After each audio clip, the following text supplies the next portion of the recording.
mainstream medicine is all about evidence-based medicine. We want to see the science. We want to know what works with people according to the science. And there's a lot of talk over the past couple of years of we need to pay attention to the science and follow the science.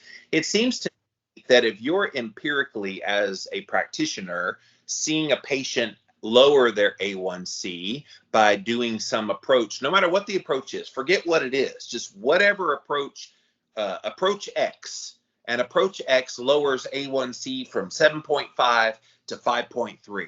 Isn't that a good thing, regardless of what the modality is? Keep the keto, keep Atkins, whatever out of it, and just say X lowered A1C from 7.5 to 5.3. What medical practitioner would say, oh, that's horrible?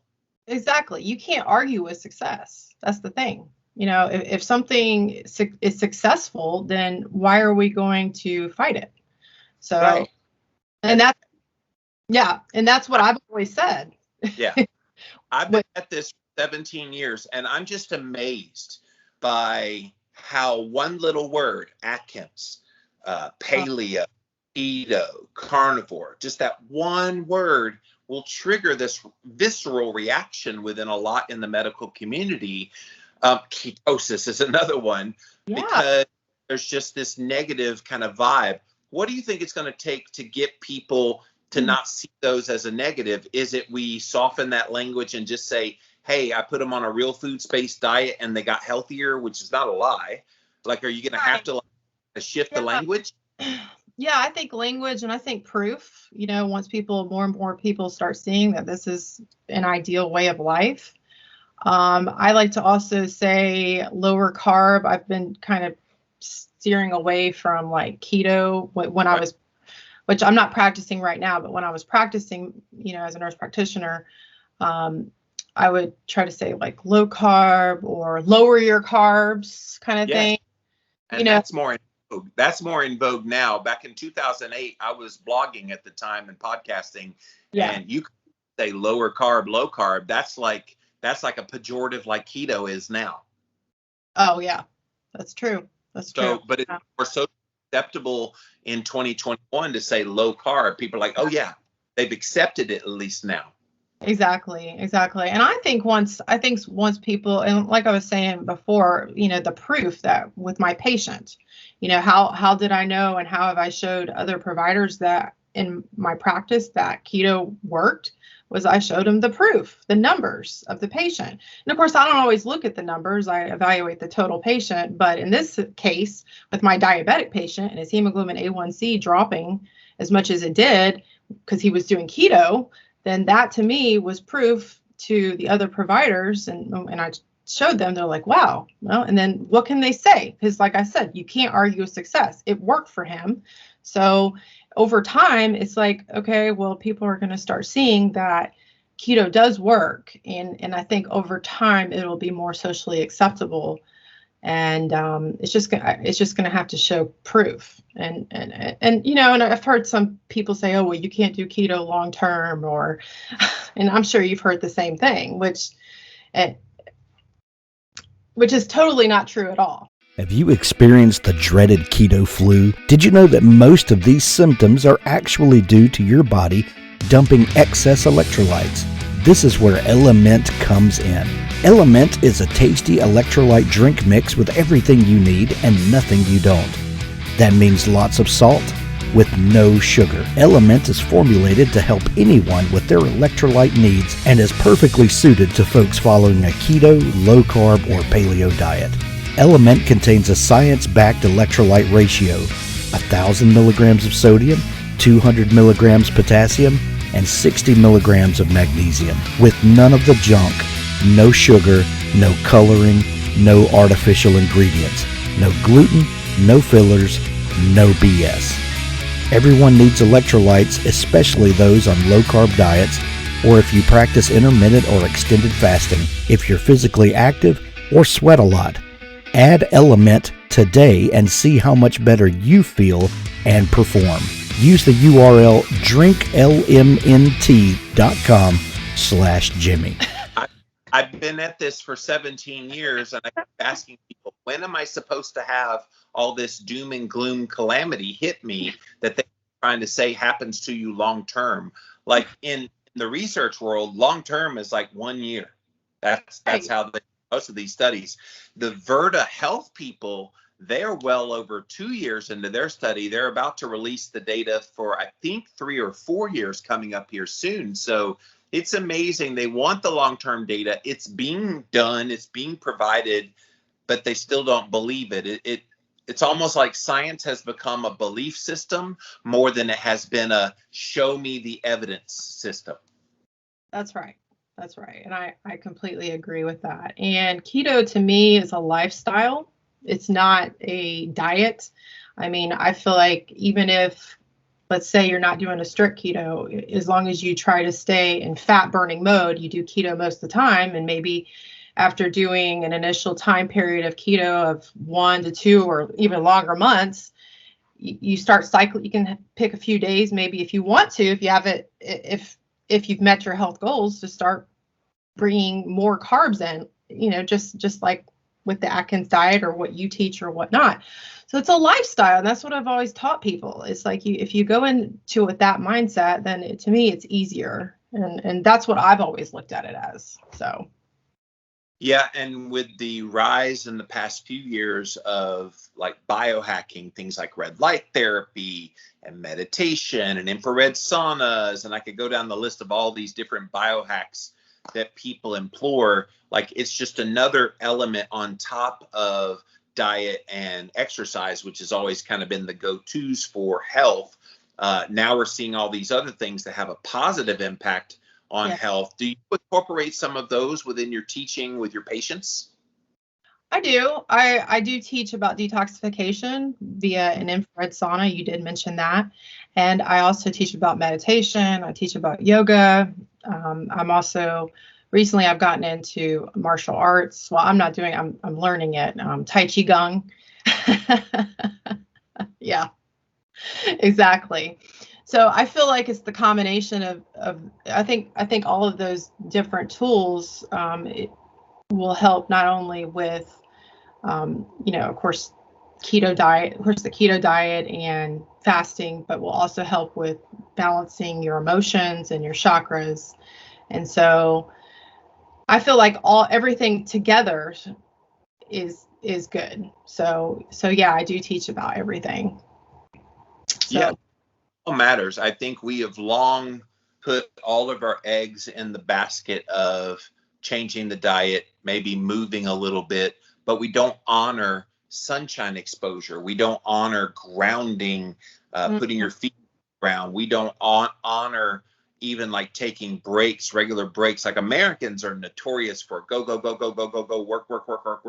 The rest of the world's like, yeah, hold my beer while I go on vacation. Like it's that they prioritize their downtime so they don't get burned out. That's right. That's right. And downtime is essential. It's essential to healing. It's essential to, like I was mentioning, chakra balance. And if someone doesn't know what chakra balance is, then I'll just make it simple: emotional balance. And that emotional balance in itself is the key to also help in fighting disease. So. That's I mean, it's everything. And it's tied to so many parts of life. It's tied to what you're going through in your life right now. It's tied to all this crap we've been through the last year and a half of life collectively as a world. It's tied to personal issues from, your relationships. It's tied to traumas. I mean, it's literally, that's something, thank you for bringing up. And I want to delve into a little bit deeper now, because sure. I went away on a sabbatical for 6 months about a year and a half ago. And it was the most life-changing things I did, because I got away after 15 years in a row of doing this work. I finally took a break, but it was like I should have done it a long time ago. And in the midst of that, came to terms with my childhood trauma and some other things that were going on in my life. And it totally shook me down to the core of like who I am and emotionally and all the things. So talk about how people can tap into this chakra and help heal some of that damage. So there's several different ways that you can balance your chakra system. Okay. And so when we think of chakras or chakras, you talk about 7 different spinning wheels of energy throughout our body. Okay. And so, yeah, that's right. That's how I tell everyone to picture them. And so what can essentially block the chakras is our emotions. All right. So if we have emotion from a childhood experience, which would block a chakra, or say depression or feeling insecure or poor self-esteem, each of those would essentially cause our chakras to not flow correctly.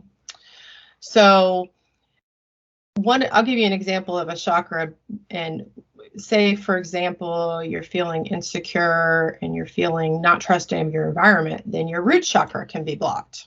Okay. And so the root chakra is at the very base, kind of near, it's also known as your first chakra. So it's at the base of your pelvis, or like rectal area, right?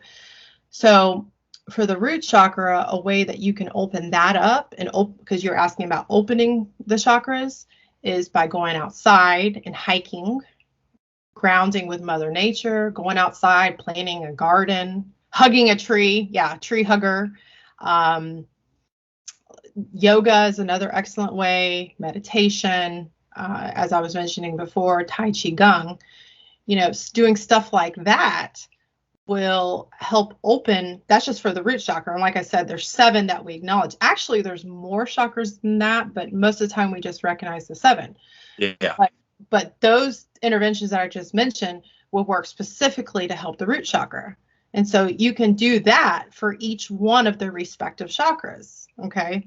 So, maybe hiking may not help another chakra, but you will help your root chakra. So each chakra has certain things that will help it, but mainly what someone can do on an everyday basis is meditate. I think meditating is wonderful. Yeah. Yes. By the way, I'm going to make a hashtag, block a chakra. Block a chakra. Hashtag. It came out, block a chakra. I was like, oh, that's cool. Block Chaka Khan. Chaka Khan. Thank you for being silly on my show too, because I was very silly on your show. No, that's me anyway. So. Yes. So, like, when you start talking this way, a lot of people, they kind of tune out because it's okay. That's weird, Jimmy. That's just, I don't get that. Some people embrace it and they love this kind of talk and they want to learn more. How do you break down those barriers that sounds too woo-woo? Yeah, and even my daughter mentioned that. She's 12. She mentions, like, Mom, not everybody's gonna know what a chakra is, and so I get it. And I was like that too. I guess what I usually say is emotional. I usually try to tie it to emotional imbalances or feelings that you feel, or if I start saying that and say, if your emotional imbalances affect you over a long period of time, or your feeling of insecurity, then people are more apt to not think it's woo-woo or weird. And so that's kind of how I've been breaking it down. That's what I've learned. Well, think about it. The people that criticize those things, they're the ones that go, I just can't figure out why I can't lose weight. I can't figure out why my health is any better. I eat good. I do this. I do that. I just can't figure it out. And that's when you kind of go, okay, so if things aren't working well, maybe you could put down the blinders, put down the biases against this, and listen to what I have to say. Because what you're saying, if you leave the word out, the word kind of throws people. If you just leave the word out and describe what it is, they're like, oh, wow, yeah, of course. Yeah. So again, it goes back to the, how you use words to describe it. Just like people have that visceral reaction to keto, maybe they have the visceral reaction to chakra as well. It just sounds different.